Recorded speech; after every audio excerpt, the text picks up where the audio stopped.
what I wanted to do now is just talk about the theme for this week, and I'll start by just recapping where we were last week. Um, so last week we talked about the Buddha. We heard about the Buddha. We heard that he had this experience that gave him his name, really. I mean, the Buddha means the awakened one, and he had this experience of awakening, and how he tried to communicate that to his friends, the people that he had practiced with before his awakening.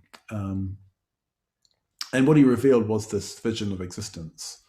And one thing I didn't highlight so much last week is that the vision of existence that he had was a dynamic vision. The Buddha saw things as in a constant state of change, a constant state of flux. And in order to wake up to the vision, part of what he tried to communicate is a way of living more in harmony with that change, so that we're living in harmony with the way things are, rather than living out of harmony or out of step with the way things are. So he talked, didn't he, about these four truths: the truth of dukkha, of suffering, of unsatisfactoriness, which is what happens, which is what arises when we're living out of step with, out of harmony with the way things are. There's this kind of dissonance, there's a grinding of the gears. And then, of course, there's the cause of that, which is craving, which is that resistance. It's that deep emotional resistance to what's really happening. We don't like it. We don't want to acknowledge it, and we pretend that something else is happening. We grasp onto things, or we try and push things away that don't accord with the way we want things to be. So that's the cause, and that in a way exacerbates that sense of dissonance and disharmony, that unsatisfactoriness. The Buddha then talked about the ideal of awakening, which is the end of suffering, which is where there isn't that dissonance, where a person lives in harmony with the way things are. And the Buddha himself lived that kind of life. He lived in harmony with a deep knowledge and awareness of the way things really are. And then there's the path that leads from the state of dukkha, the state of disharmony, to a state of harmony. And that, of course, is the path. And we also saw how those truths are communicated through images as well. So the image that communicates the reality of suffering and craving is the wheel of life. The sense of being kind of bound up in a pattern of behavior that doesn't really work, that doesn't really help us.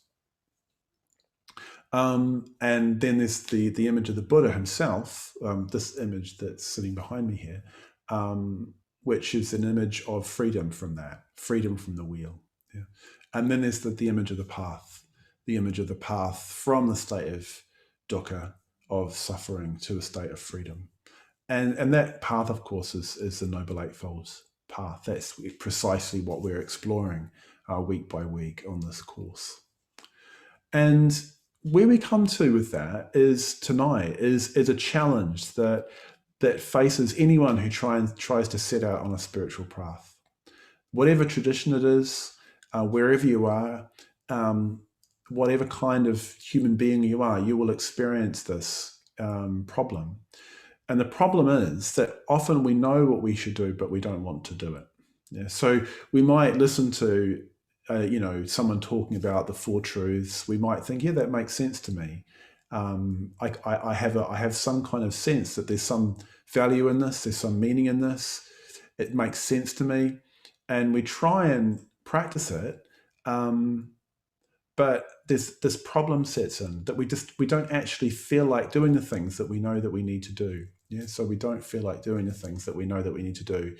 And we experience this actually in all kinds of different ways in our lives. Even just on the level of like diet, for example, there's certain things that we know if we eat them, or if we eat too much of them, they won't be good for us. But then we go ahead and eat them. Or we go ahead and smoke them, or we go ahead and drink them. So we don't always act in accordance with what we know is in our and others' best interests. We think, sure, look, I'll just have another crumpet, it'll be okay, and then and often it's incremental, actually, isn't it? It's like just little actions add up to something.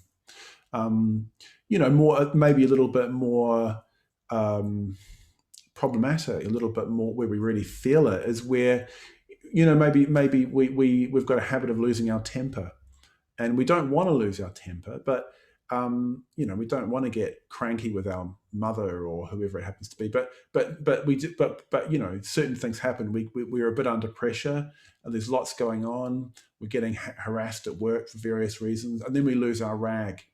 So it's like the force of our emotion kind of breaks through and asserts itself. So it's as if, that with this problem that we know something intellectually, but we just can't bring ourselves in behind what we know. I came across a little quote from a poet called Edna St. Vincent Millay, an American poet of the kind of early mid part of the 20th century, and she says, "Pity me, the heart is slow to learn what the swift mind beholds at every turn." Pity me that the heart is slow to learn what the swift mind beholds at every turn.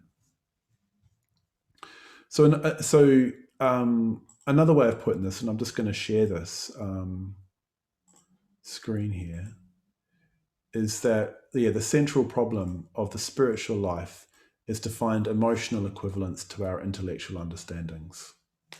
So the central problem of the spiritual life is to find emotional equivalents to our intellectual understandings. And that's really what's being highlighted when we move from the first stage of the path, the stage of perfect vision, to the second stage, the stage of perfect emotion.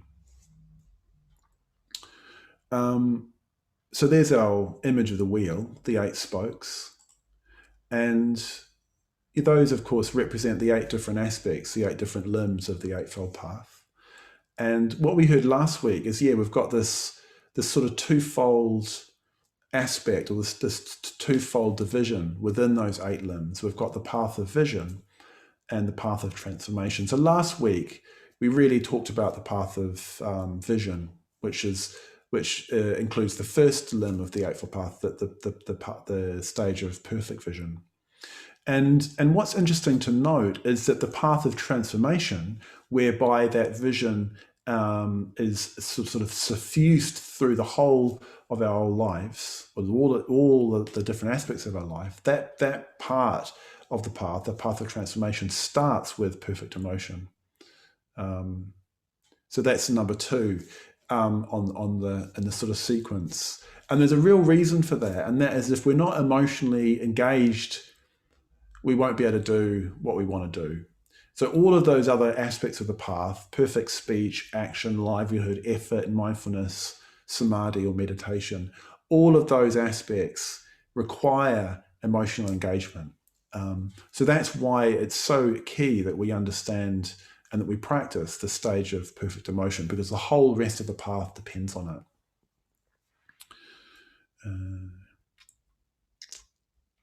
So the question then arises, well, what is perfect emotion? How do we understand it? So what it is, you could say that it's will. What we're transforming is our will, or our resolve.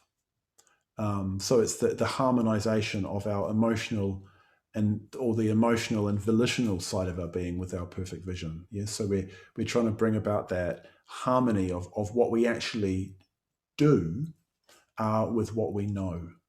Usually there's a dissonance between what we know and what we do, what we understand and what we actually, and how we actually act.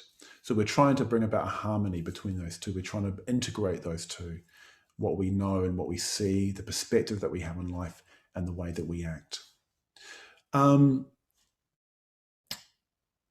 So what I want to talk about now is what perfect emotion actually consists of, what the different aspects of it are.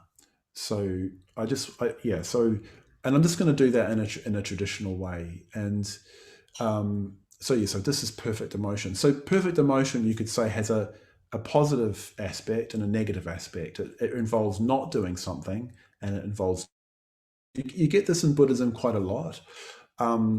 it's almost like saying, if you want to bring about this particular outcome, try to avoid doing this and try to start doing that. And you need both approaches. You can't, if you're just negative, then the whole thing becomes a little bit sort of dour and depressing. It's like, don't do this, don't do that, don't do the other. In a way, it becomes sort of slightly stifling, and it doesn't do justice to the fact that we want to do things. We can't just not do things. So Buddhism also speaks the sort of the language, or has the approach of talking about what you need to do, the sorts of things that you need to bring into being, to bring about the kinds of qualities that you're trying to cultivate. So yeah, there's a double kind of aspect. And this is the way I'm going to talk about perfect emotion. So the first aspect is giving up. I don't mean giving up in the sense of quitting, giving up in the sense of relinquishing. Yeah, so like I was saying a minute ago, Buddhism's got this dynamic vision of existence. Buddhism sees that everything is changing, and freedom lies in living in harmony with that. So what we need to do is try and let go of holding on so tightly. So one question we can ask ourselves is, well, what have we given up recently? Not that we should take away things that we enjoy, but the giving up that's talked about here is more about a kind of a growing up. It's a little bit like, when you're a child, you graduate from your blocks to your, your Lego or whatever. It's not a wrench to do that. You just naturally let go of your old toys and you enter into some new toys, and then as you get older, you let go of playing with toys altogether. It's not a wrench. It's just a natural process of growing up. It was sometimes said that Buddhism is growing up for adults, which in a way sounds kind of cute, but I think there's a real truth in that. Buddhism is growing up for adults. So that's what giving up means. It means letting go of things that aren't helping us. We might notice this when, for example, if we try and develop a regular meditation practice, it means doing something new in our day. And inevitably, that means letting go of something out of our day that we were doing before. That's the other side of it. So in order to do something new, we need to let go of something that we were doing. So that's an important part of perfect emotion, is giving up. The positive side of that is generosity. So it's not just giving up, it's giving away. So in a way, generosity, or dana, as it's called in the Buddhist tradition, is almost like a cardinal virtue. Just actually giving things away, just having an attitude of generosity, of doing things for others, and letting go of that sort of the rigidity of everything having to be and needing to be about me. Again, that fixes, that makes more rigid our lives and brings us out of harmony with that dynamic vision of existence. So generosity is really fundamental. So the next pairing is non-hate and metta, or friendliness. So non-hate, that's quite clear in a way. It means not acting out of hatred, not acting out of aversion, not speaking unkindly about other people, or carrying little resentments, or big resentments even, against other people. Again, hatred, when you reflect on it, what hatred does, if there's hatred in our mind, it latches onto an aspect about somebody else that we don't like, and kind of amplifies it at the expense of things about that person that we might appreciate. So you often notice this if you're angry with a friend. It's quite disturbing, actually, sometimes, that even if someone's really benefited you and been a real genuine companion, you can, when they do something that hurts your feelings or offends you, or and if there's some kind of grievance there, you can forget about all the things that they've done for you. You can forget about all the good times you've had together, and you just focus on that one thing. So that's what we're trying to move away from. We're trying to let go of that fixing rigidity, that sort of hardening of the heart against another person. Positively, what that means is metta. So some of you will be familiar with this term, metta. It's sometimes translated as friendliness. Um, it's also translated as loving kindness. So what it really means is a deep solidarity of life with life, of your life with the life that exists in another being. It's about really knowing that other people are as real as we are. Very often we kind of know that, again, at an intellectual level, we know that other people are real, but we don't act as such. We just act, other people are just kind of objects that are either doing what we want them to do or not doing what we want them to do, that are either being convenient or inconvenient, pleasurable or unpleasurable. We don't often see that other people's experience of life is as vivid to them as our experience of life is vivid to us. So that what this stage is about, what this aspect of perfect emotion is about, is actively cultivating that kind of fellow feeling or that solidarity, actively cultivating sympathy with other life. Well, we're going to look at this a little bit later on. We're going to do some meditation on that theme in the second part of the evening. So that's in a way absolutely fundamental to perfect emotion, and I would say to the whole Buddhist tradition, that attitude, trying to cultivate that attitude of friendliness and metta. The next pairing is non-cruelty and compassion. So clearly, actively being cruel, which means deriving pleasure and satisfaction from other people's pain, would be problematic from a Buddhist point of view. If you're trying to cultivate this fellow feeling, the solidarity of life with life, to actually actively be cruel is running counter to that.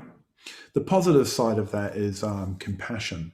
What compassion means in Buddhism is not that we should suffer when others suffer, but that we are aware of others' suffering. We're able to be with the fact of suffering. It very much ties in, incidentally, with the first truth, the truth of suffering. Just actually being able to acknowledge and be with and witness the suffering of others, and doing something to help if we can. Often we can help with other people's suffering. It's tricky at the moment because often we can't do the things that we normally would do. But even just communicating with people can make a big difference. Just actually listening to people and bearing witness to the facts of their life can make a difference to them in the way that it makes a difference to us. It's weird, but just actually talking to somebody who's really able to take you in if you're having a hard time can make a big difference in terms of your own ability to bear with your own the unpleasantness or the difficulty or the problems that you're experiencing in your life. So that's a very brief kind of conversation, a brief kind of outline of compassion. There's a few other qualities which I'll talk about a little bit more briefly. Positive aspects of perfect emotion. The next one is sympathetic joy. So you could say that compassion is what arises when metta or friendliness meets somebody else's suffering, when somebody else is having some kind of difficulty, large or small. Sympathetic joy is what arises when that metta, that solidarity, that fellow feeling encounters somebody else's joy, somebody else's success, or somebody else's pleasure, and we're able to feel joy for their joy. So I think the really important thing about this, well, there's lots of important things about sympathetic joy. One of them is that it amplifies the possibility for joy and delight in our life. If we're only able to experience happiness when we're happy, that'll be limited. But if we're able to experience happiness in sympathy with other people's happiness, there'll be more opportunities for us to experience joy, to be uplifted by the good things that are happening in the world, the kind things that people do, the generous things that people do, the success in the ordinary sense of people's lives, people doing well, people achieving things, and so on. So that's sympathetic joy. Again, you could say a lot more about that, but I'll leave it there for now. The next positive quality is equanimity. So this, according to the Buddhist tradition, this is like a very, very deep sort of stability of mind where we're able to take in the suffering, we're able to take in the pleasure and the joy, and we're not kind of ruffled, we're not kind of swayed by that. There's just this very, very deep peace and equanimity. That's those four: metta, compassion, sympathetic joy, and equanimity are kind of a set of four that you encounter again and again in Buddhism as an expression of the kind of emotion that is the emotional equivalent to an understanding of the way things are. They're called the Brahma Viharas, or the sublime abidings. There's one more I'll mention before I finish for the moment, and that's faith. So what faith means in this context is the ultimate in us responding to what is ultimate in the universe. So sometimes we have this emotion of acknowledgement of the value of something. People often have that experience in relation to, for example, Buddhist imagery. I've got a friend who just saw an image of the Buddha, and he knew that that's something he wanted to pursue in his life. He knew that was important. It just had a strong kind of emotional impact on him. When I use the word faith slightly cautiously, because for a lot of people it has unhelpful connotations, particularly connotations of blind faith, where you believe something without any basis for it and sort of reason. So faith can be talked about as opposed to. In the Buddhist context, faith is said to be something that is not opposed to reason. Faith can be reinforced by reason. And that's part of the Buddhist approach, is that if you have a strong emotional response to something, to examine it, to question it even, and not to the point of destruction, but to try and understand it more deeply and not just unthinkingly accept, well, it must be true because I feel it's true, but actually, to investigate it, to use reason, to refine and to kind of make more subtle those strong responses that we have. Because sometimes our strong responses are just, not perfect emotion; they're unhelpful emotion. Righteous indignation would be an example of that. We feel that we're right, but actually it's a form of aversion, it's a form of hatred. But because we feel we're on the moral high ground, we think that that's okay. So those are different aspects of perfect emotion. I just wanted to give you a sort of sense of the spectrum of what we're talking about. So there's generosity, there's an outwardness of being, a sort of movement outwards, a giving away. There's metta, which is the absence of enmity and hatred, and an active cultivation of fellow feeling or solidarity with other living beings, with other human beings particularly. There's compassion, which is what arises when that metta encounters suffering, and it's a desire to both be able to be with, to witness that suffering, and also to alleviate that suffering where we can. There's sympathetic joy, which is, in a way, the resonance of our being with the joy of somebody else's, our ability to feel happy for somebody else's happiness. There's equanimity, which is a very, very deep stability of mind, of the heart. And there's faith, the ultimate in us responding to what is ultimate in the universe.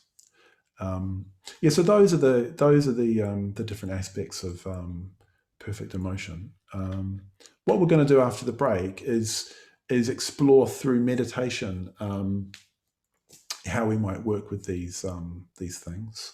Just before we take a break, which we'll do in a moment, I just wanted to mention the book.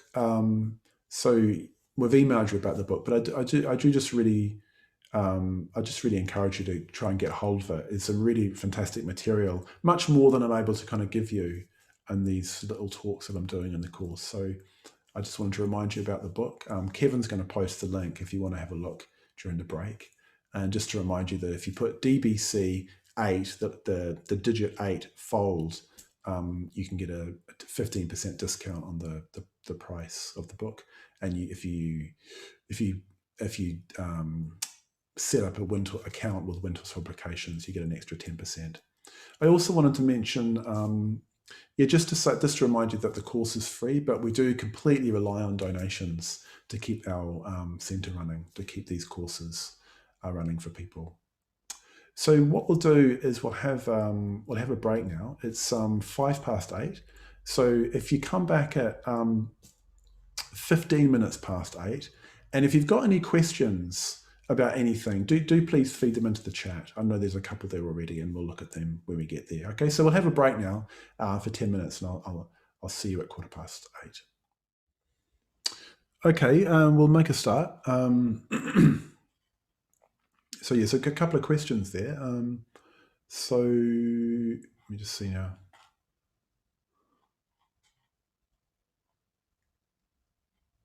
Some people book and whether you should read ahead or just read every week. It's really entirely up to you. You can read the whole book if you like, and then dip into it each week, or you can read it bit by bit. It's really up to you. I wouldn't. I don't have a sort of a. I don't have advice in that respect. Just whatever way you feel like you want to do it. There's a question there from Geraldine. Will you say a bit more about non-cruelty, please? I mean, I think all there is to say is, cruelty is seen as, deeply problematic. Now, we might not actually enjoy, I don't know, like pulling the wings off a butterfly or something, or torturing a puppy. But one thing to notice is where we derive some sort of satisfaction out of other people's misfortune. And just noticing that, being honest about that, I think that would be included in the heading of non-cruelty. That's the kind of spirit of it, is really, positively wanting the best for other people, not wanting them to suffer. That's the sort of the basic attitude, emotional attitude, which is expressive of perfect emotion. I'm not sure there's much more to say than that, really. I could give examples, but I think that might be something to look at, is in a way refining. While we might not be outwardly cruel, sometimes, for example, sometimes we might put somebody down in order to make ourselves feel a little bit superior. The more subtle aspects of cruelty, just to bring some awareness to those. That's one thought I had. Can you comment on the use of the word perfect versus right, whole, integral, etc.? Perfect seems unhelpful to those recovering perfectionists like me. Well, the first thing, to say is that if you find the word perfect unhelpful, we'll use one of the other words. I mean, really, the words. I haven't gone into the languages, the original Pali and Sanskrit, which is where these terms come from, because you kind of can end up getting bogged down in detail. All of that material is in the book, and you can read up on it there. But I would say, if you find that word unhelpful, think of it as whole emotion or integral emotion. I think if you look at the book, I think what Sangharakshita, the author of the book, is trying to do is to get away from the idea of doing it right and doing it wrong. And I think particularly early expositions of the Eightfold Path talked about it in that kind of way. It makes it sound almost banal. Well, you can do it that way, which is the right way, or you can do it this way, which is the wrong way. And it's much more subtle than that, and much deeper than that. And I think that's what is being got at by this term perfect. But if you find that unhelpful, then I would use another one.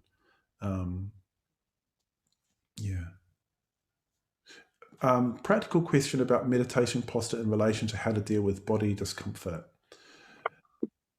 That's kind of what I suggest you do, actually, is if you go,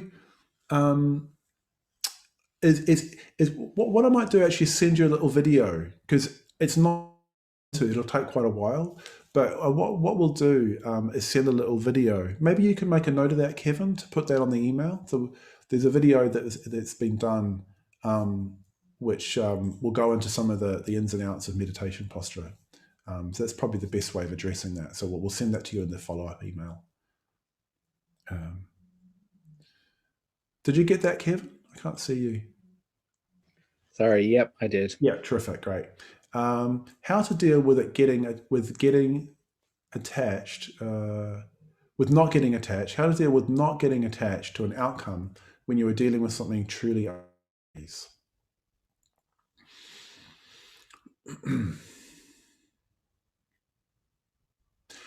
It's a hard one, isn't it? It's a bit like, in a way, you're trying to hold up certain values. I mean, Buddhism does that. It taught, justice, truth, and so on would be values that would be Buddhist values, as well as they exist in other spheres as well, humanist spheres and other religions and so on.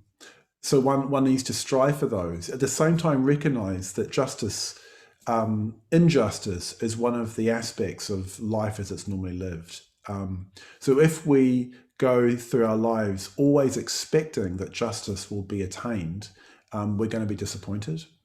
So I think that's one of the things that Buddhism is trying to teach us, is to be highly idealistic and really strive for truth and so on. At the same time, giving us the emotional resources to respond to the actual unsatisfactoriness of life as it's presented to us. The fact that injustice does happen, the fact that bad things happen to good people, and giving us, like I said, their emotional resources to be able to live with that, because it is really quite difficult to live with the amount of injustice in the world, the amount of oppression, and all sorts of awful things happening. And yeah, like I say, to be able to be with that and to not get bogged down by that, to not get consumed by anger with that. At the same time, not letting go of our idealism, to do both. And that can sometimes feel impossible. But like I say, I think Buddhism, through the perspective that it communicates and through the practices that help us to develop perfect emotion, help us to deal with that. And that's a kind of a quick answer. There's loads of questions. Thanks for all the questions. Are there any practical ways of developing sympathetic joy for someone you're jealous of?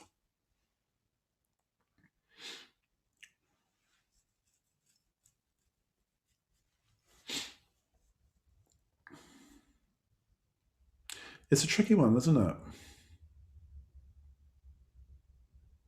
Sometimes I think just by getting on with your own life. Obviously, jealousy is a particular scenario. It's both craving and hatred. They've got something that you want, and you hate them for it. If you're in a way happy in yourself, if you're doing what you want to do, and you're not looking for somebody else, then you can. Then jealousy won't arise. How you actually make that transition is another question. It's quite a deep question, actually. I think what we're going to have to do, there's loads of questions. I'm really sorry. Some of them are just, bullying, Val, would be a perfect example of cruelty. And Schadenfreude was exactly what I was thinking of. Yeah, the pleasure in somebody else's um, unhappiness. Actually, one practical way of developing all of the positive emotions is by doing a practice called the Metta Bhavana, which is a meditation practice, which we're actually going to do now. And in a way, what you're doing with Metta Bhavana is you're working directly on the mind. If you've done this practice before, I think it can help to recognize that it's not just a meditation to make you a little bit more positive. It really is the meditation where we develop the emotional equivalent to an understanding of reality. It's really quite a profound practice. We let go of everything needing to be about us. We let go of everything, of a need for ourselves to be at the center of everything all the time. So what I want to do is just talk a little bit about this meditation, and like I say, it's a way of actually developing, for example, a creative policy. Often it's hard to say exactly how you make this transition, but the Metta Bhavana is almost like kind of an alchemical process whereby the kind of the rawness of our negative emotion is transformed into positive emotion just by staying with certain realities or certain facts and letting them sort of in a way descend into our heart to influence our heart. In a way, you could say it's the crucible in which that transition from perfect vision to perfect emotion takes place. So bear with me if you already know the practice. I'll just give an outline of it. I'll also send notes about the practice if you're not familiar with it. So what we do, I've just got a little handout here, well, not a handout, a screen share. So the Metta Bhavana, Metta, as we've heard, means friendliness, it means love and kindness. It means that solidarity of one life with another life, fellow feeling. Bhavana, the word bhavana means to develop, so to cultivate. So to begin with what we're doing in this practice, it's got 5 stages. To begin with what we're doing is we're just acknowledging the reality of the fact that we want for our own well-being. It's the most fundamental desire that we have. We just want to be well. We want to be happy. We want to be fulfilled. We want satisfaction. We want freedom. We want a sense that our life is going somewhere. We want to grow and we want to develop. It's just really the most basic desire that all sentient beings have, that all human beings have, of whatever age or whatever background. We all have this desire. And it's what makes us do everything that we do. In a way, it's the raw, volitional kind of core. It's emotion at its rawest. So the transition that takes place, the transformation that takes place, is that we start recognizing more and more deeply that other people have that also. A lot of the distress in the world comes from basically a conflict of one person's desire for their well-being and happiness and freedom with another person's desire for the happiness and well-being and freedom. They've got different strategies, and the strategies come into conflict, and then all sorts of hell can break loose, frankly. So what we're trying to do is recognize that, that they want what we want, that other people want at base, at the root of it all, the same basic things that we want. So we begin by starting by just bringing to mind a friend. We bring to mind a friend and we recognize that they want that for themselves. What they most fundamentally and deeply want is what we most fundamentally and deeply want. And we just kind of, as it were, sit with that. We sit with the truth of that, the reality of that. So again, that's just true. And we just sit with that. And that begins to loosen our sort of self-reference, begins to loosen the sense that everything's about me. And we begin to enter imaginatively into that person's life. So what we do then, so having connected with that for ourselves, having connected with that for a friend, we then bring to mind somebody, a so-called neutral person. So this is somebody who we have no strong feeling for either way. It's as if we're at a party. Someone walks through the. Remember that? Remember going to parties? You're at a party, any kind of party, and somebody walks through the door, and you think, oh yeah. You know that they're there. You're neither happy that they're there or unhappy that they're there. So that's a neutral person. Usually it's going to be somebody whose life overlaps with our life in some kind of way. Maybe we buy our bread from them, or they work in the office next door to us. So that's a neutral person. And what we're trying to do here is, in a way, take an interest in somebody where there's no reason to, as it were. We're not going to benefit from that in any way personally. We're just doing it for the sake of doing it. We're acknowledging the reality of their life for the sake of acknowledging the reality of their life. The 4th stage is the stage of the enemy. Now, it's quite a strong word, enemy, but what it's acknowledging is that we kind of have this very basic wiring as human beings, this very, very basic instinct that if something threatens us, we immediately respond to it as a threat. And we feel that person is an enemy. That's what's happening kind of in our mind. So it might be that the person is just difficult. The person who is provoking that response might be really close to us. They might be a friend or a lover or a family member. But that enmity within us is provoked. So that's what we're working with. We're working with that, again, that very raw, very basic, very primal response, acting to something threatening or something painful with anger and hatred. Yeah, so that's what's really going on. That's what we're really working with the stage of the enemy, and we're really looking to transform that instinct. We're really looking to transform that very, very deep habit of responding to something unpleasant with hatred. So hopefully you can start to see how we're kind of transforming our emotional life through this practice. It's incremental. It doesn't happen all at once. It happens drop by drop, um, just stage by stage, week by week, even minute by minute. We're just changing. We're just redirecting the force of our volitional activity, the force of our mind.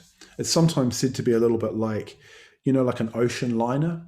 If an ocean liner is sort of moving through the ocean and it wants to turn a corner, it has to do it gradually. It can't just sort of do a right-hand turn. It's got to sort of slowly adjust course, and has to do that quite a long way in advance of where the corner needs to be made. And so it's a little bit like that with our minds. There's this incredible force, and we're just beginning to steer it in a different direction. And really, and this is where the fifth stage comes in, we're looking to expand.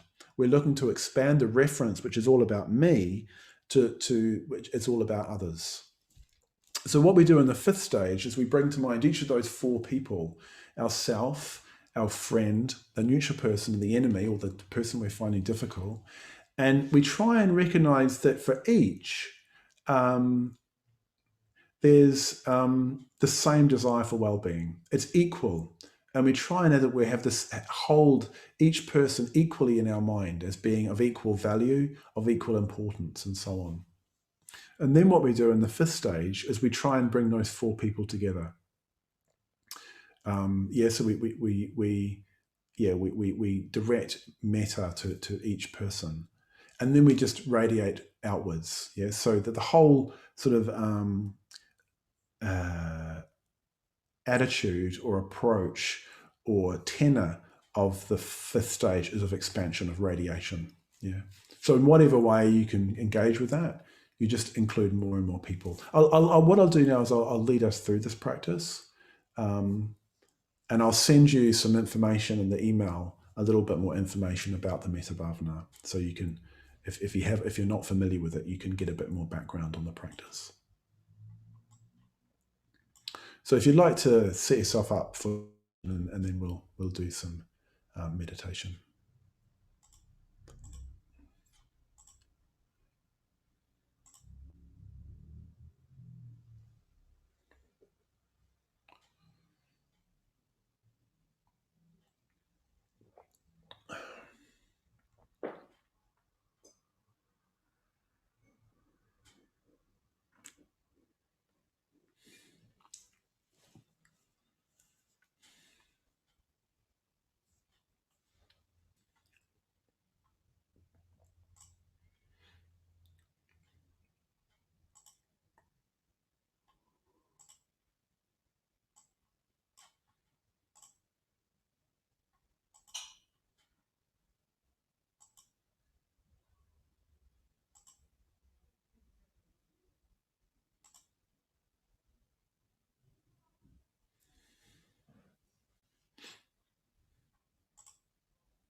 So beginning by just letting go into yourself. Letting go of what we've been talking about, and just dropping into yourself, dropping into your experience of your body in particular.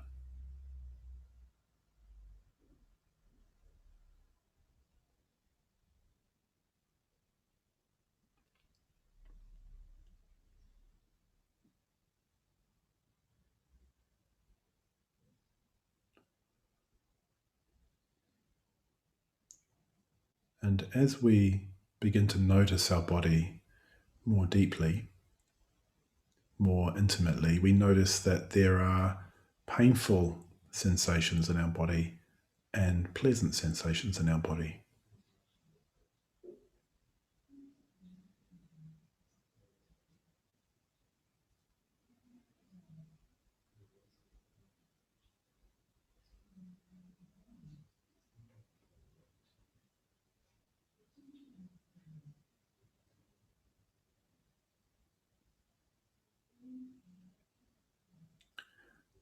And we don't like the unpleasant.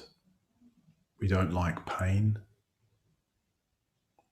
And much of our lives we spend caring for our body, making sure that it's warm, it's well fed, it's beautified.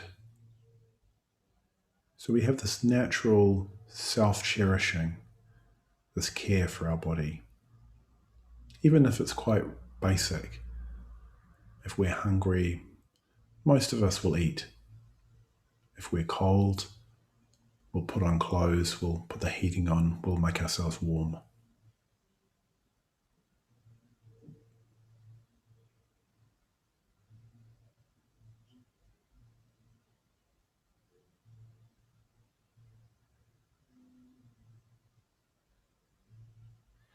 So to give expression to this desire for well-being, we can actually just say to ourselves, may I be well.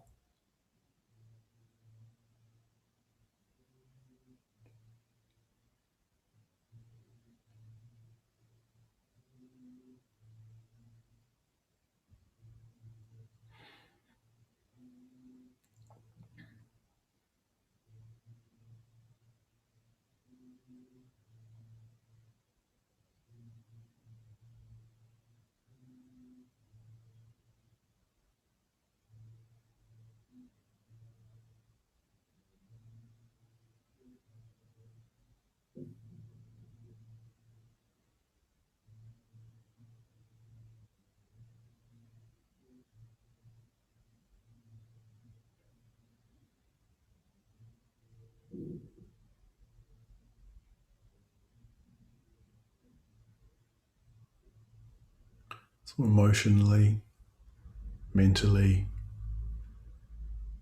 spiritually even, we often feel a sense of disquiet, of unease, tension.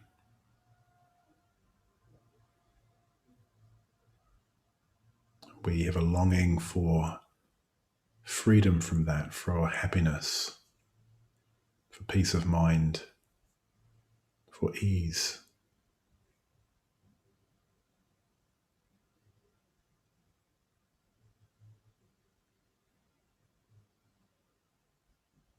The chances are we feel that right now, a sense of dis-ease or agitation or not quite rightness.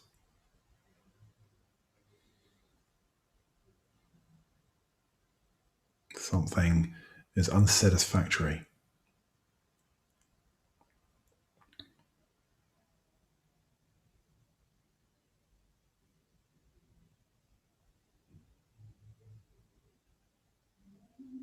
So we have a longing to alleviate that.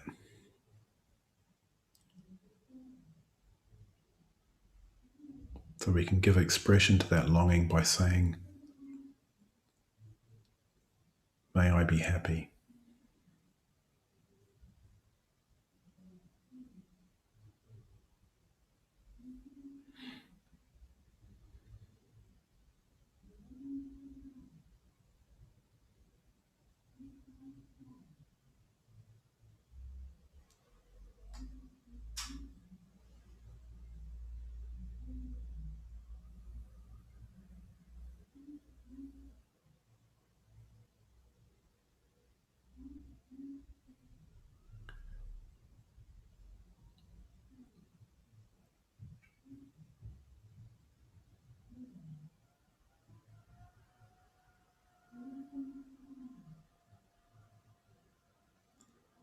And then moving into the second stage. So I'd invite you to bring to mind a friend of yours.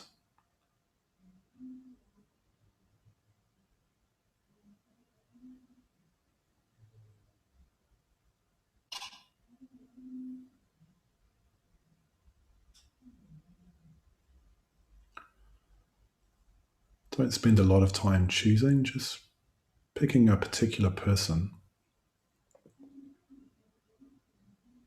and calling them to mind, their particular qualities. You might think of the way they look, the shape of their body, the sorts of things that they say. Just getting a feeling for what makes that person and not someone else.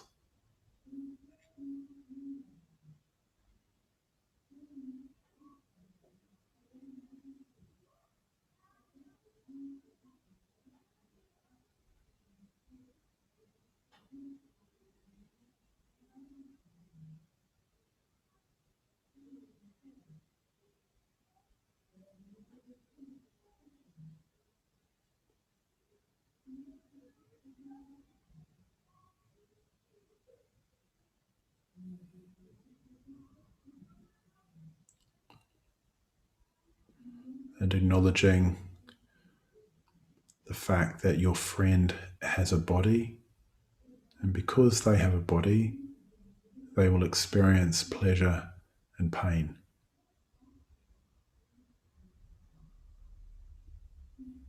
Like you, they look after their body. They try and avoid illness and injury. They want to feel well and healthy.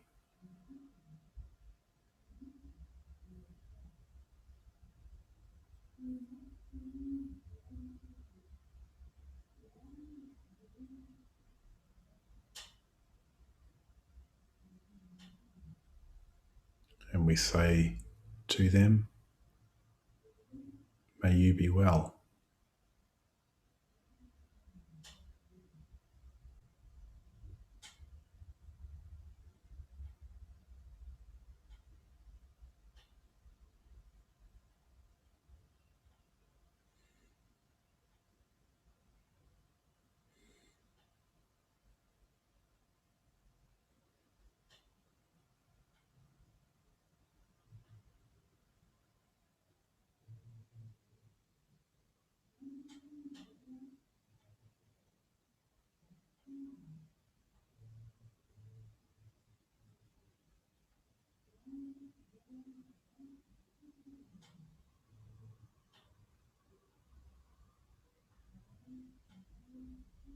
There's so much more to that person than just their body. There's all the longings of the heart for happiness, fulfillment, freedom, growth.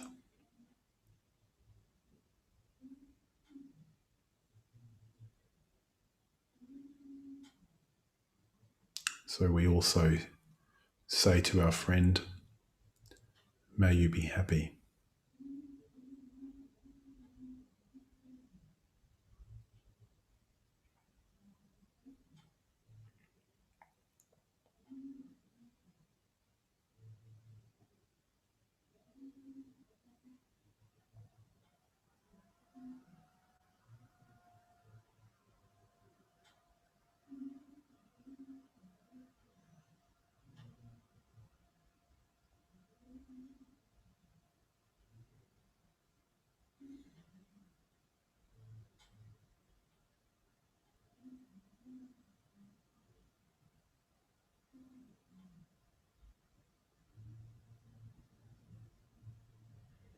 Then just letting that person move into the background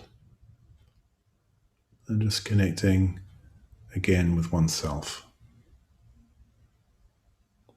Just resting in the heart. Notice what's happening.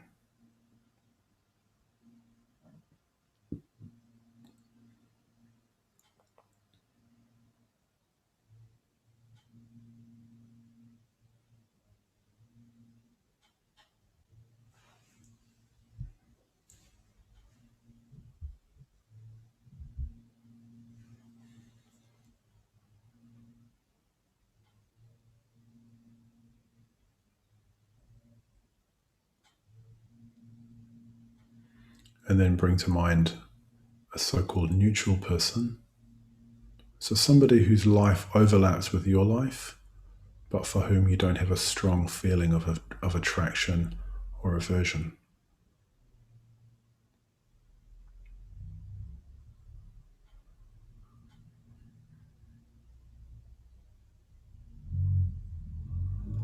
And acknowledging the fact, acknowledging the truth that their life is as vivid to them as your life is to you.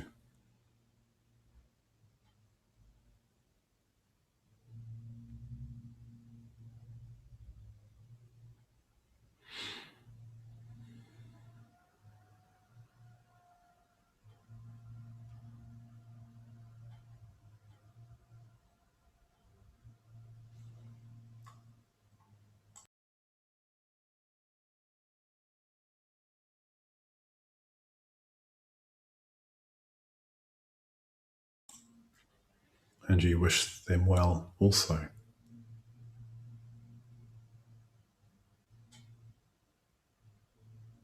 You can just say once, may you be well.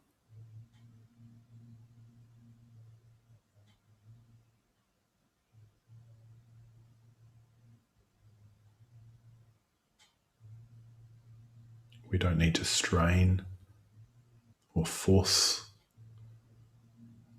our mind. We just sit with that acknowledgement of the reality of their life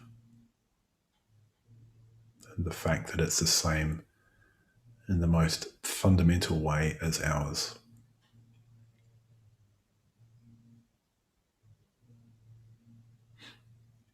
May you be happy.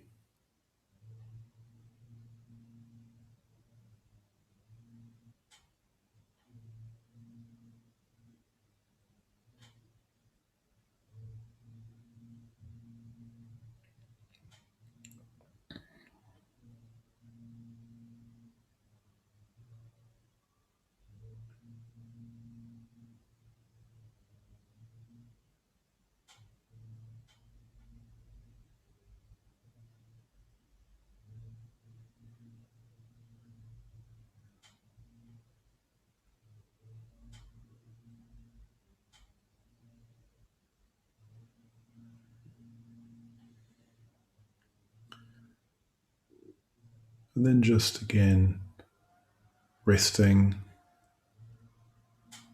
letting go of that person, and just sitting.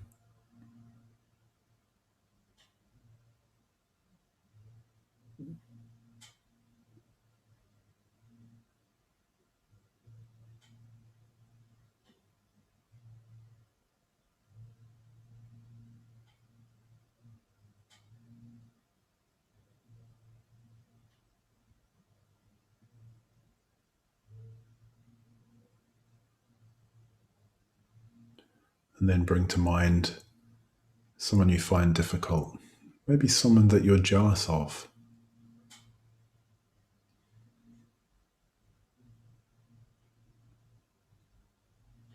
So bringing them to mind as vividly as you can and just sitting with what arises.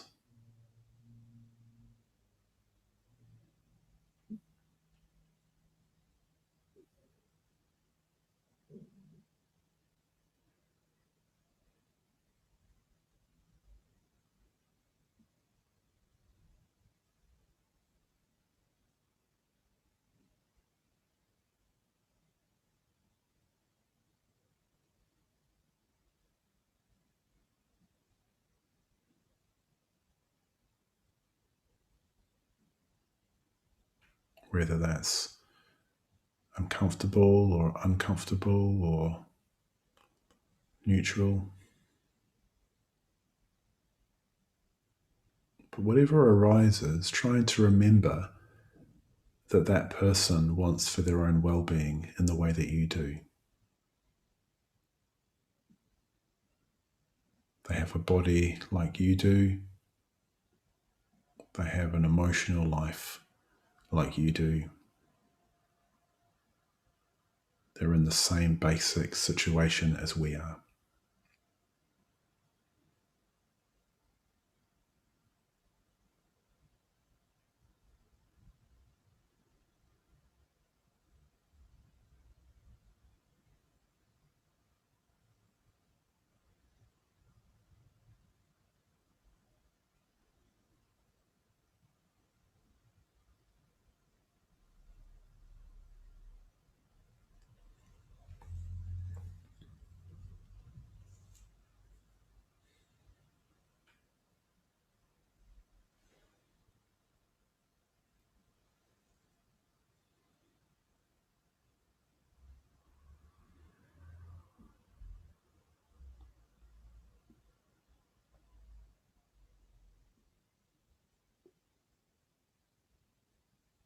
You can say to that person, may you be well.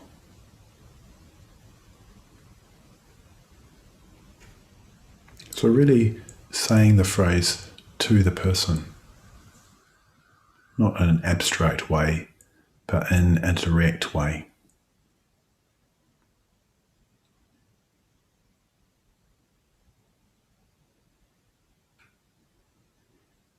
That's the intention, the will, the emotion. May you be well.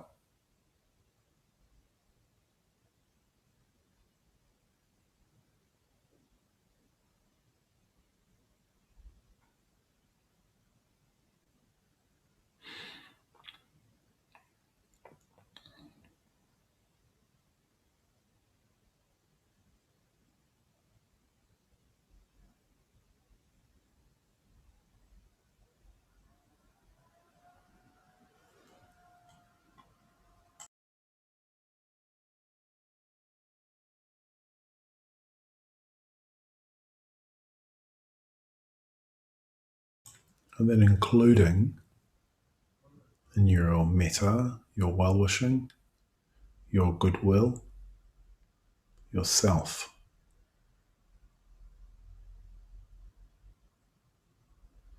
your friend,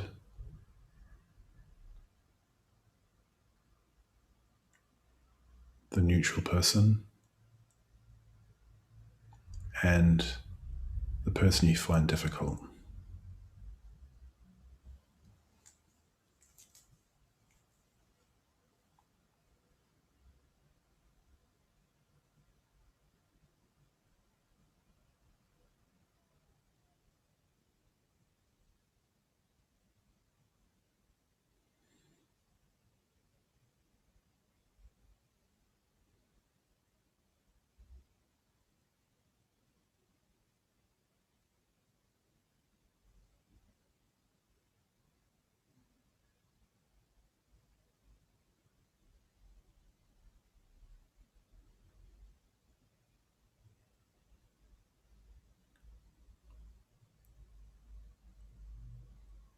All four equally desirous of their well-being and happiness.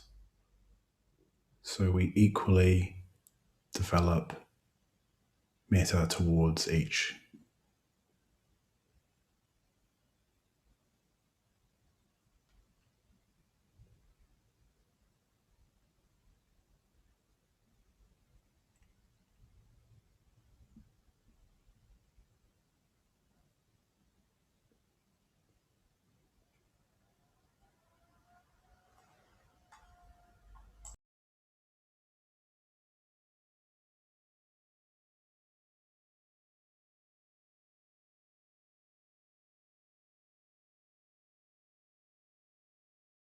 And then we let that expand,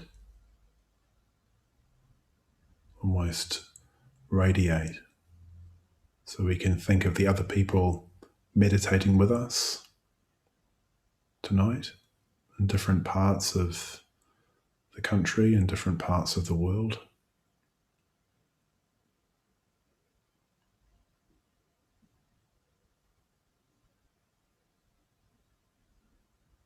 And then just getting a sense of metta radiating from the heart in all directions, in front, to the sides, behind, above and below.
Okay, so we're coming to the last few minutes of the evening.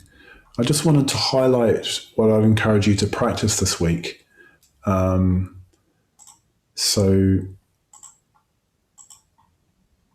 the first thing is, this is really picking up on generosity, on giving away, is just to do something for others each day. You might like to think about what that might be just in the next few minutes after the class finishes. And what I'd encourage you to do is think of something which is to do with the people around you. I think often when we think about generosity, we think we have to do something for somebody else, somewhere else. And that, of course, is really important. It's really valuable. But often we miss opportunities to just be generous to the people who are around us. Just even, like just ringing our mum, or sending a message to somebody who we know is a bit isolated, or even just doing the washing up, or doing something helpful for the people that we live with. It can make, particularly if things are a bit tense in your living environment. I know for a lot of people it's a bit intense at the moment with just being so close to people for such a long time without any respite. Just doing something a little bit generous, a little bit helpful, can really kind of soften that atmosphere of tension. So just try and think in terms of just doing something for others each day. Just one thing maybe that you wouldn't normally do. It's actually quite a powerful practice, and when we're cultivating that, perfect emotion, bit by bit. And the other thing I'd encourage you to do is to practice the Metta Bhavana. So what I'll do is in the email we'll send you tomorrow, there'll be notes about the practice. There'll also be a link to a lead through, so you can have a really good go at it at home. But it really is an absolutely fundamental practice to develop, like I say, the emotional equivalent of an understanding of reality. It's that profound, the Metta Bhavana. Quite simple, quite subtle, quite difficult. It's quite a difficult practice, but because you're really getting to grips with, because you're really dealing with the absolute raw, fundamental emotional reality of your life, it will be difficult, but it'll also be deeply transformative. It's really, really significant practice. So have a go at it this week if you've not done it before. If you have done it before, have a go at it this week. If you've got other things that you're doing, if you're doing mindfulness of breathing and you've got a good balance going on it, stick with that. But just try and, if you've already got a Metta Bhavana practice, try and just try and sharpen it up a little bit. Try and reflect on what you're really trying to do. Try and see it in the largest possible perspective. So that's the practice for this week. And do try and get a hold of the book, and there'll be more information there. Just to remind you that we're doing all of our events on a donation basis at the moment. And I wanted to let you know about a retreat. So starting on Friday week, which is the 19th of February, we're running a weekend retreat. So it's just Friday to Sunday. It's an opportunity to just go more deeply into the Dharma, into the Buddha's teaching, and with others. So there'd be opportunity to meet other people, to hear some more about the Buddha's teaching, to practice together, to do a bit of ritual together. So I just wanted to give you the heads up about that. I think Kevin has put the link in the chat. And we'll leave it there. If you've got questions, I'm aware there might be questions that have popped up for you during the course of the evening. I'll be hanging around for about 10 minutes afterwards, 10, 15 minutes. So do hang on the line if you want to. Otherwise, we'll see you basically next week. So that's it. So good night. See you later. Thank you. Good night. Thanks, Yamatara.